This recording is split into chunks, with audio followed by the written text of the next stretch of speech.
Hello everyone, this is Chromý and together we will continue the course Interdisciplinary Approaches to Language and its Use. In this presentation we will briefly address what can babies do after birth. Last week we mentioned that the linguistic abilities of newborns are a key source of evidence for the issues of language innateness. Also, the abilities of babies just after birth can also inform us about the prenatal learning, which we focused on in the last presentation. In other words, this question is of high theoretical interest, and various answers have deep-going theoretical consequences. On this picture, you can see a several days old boy. At this age, he cannot speak and he does not even understand anything you may say to him. Still, he has certain linguistic abilities. Various studies inform us that newborns can distinguish speech sounds. They can distinguish differences in voicing, for example, the distinction between p and b. Differences in the place of articulation, for example, p and k. Different vowels, for example, e and u.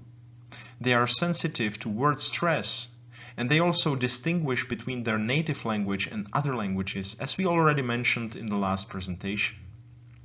This is quite a lot for a child which had only a limited linguistic input. Again, we should ask, how do we know this?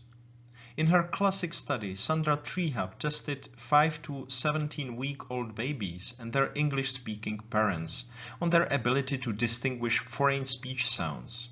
She found that the babies were able to distinguish syllables like za and ra, pa and pon, whereas adults had problems with this task. This implies that newborns are able to distinguish any phonetic contrasts independent of their presence in their native language. This ability is partly lost in adults who are not trained to perceive these differences.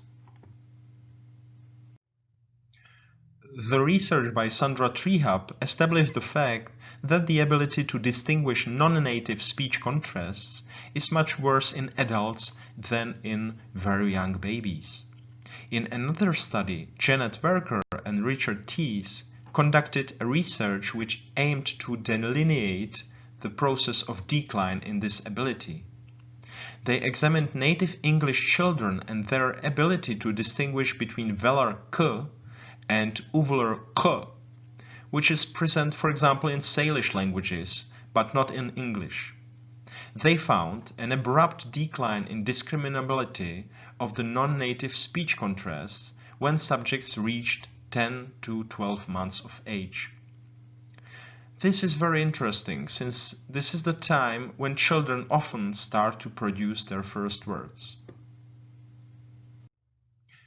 Before we will conclude this presentation, I have one reading tip for you. It is a study by Anna Flo and her colleagues who show that newborns do in fact have certain abilities to segment continuous speech, which is extremely important for language acquisition. That is all from me now. See you next time.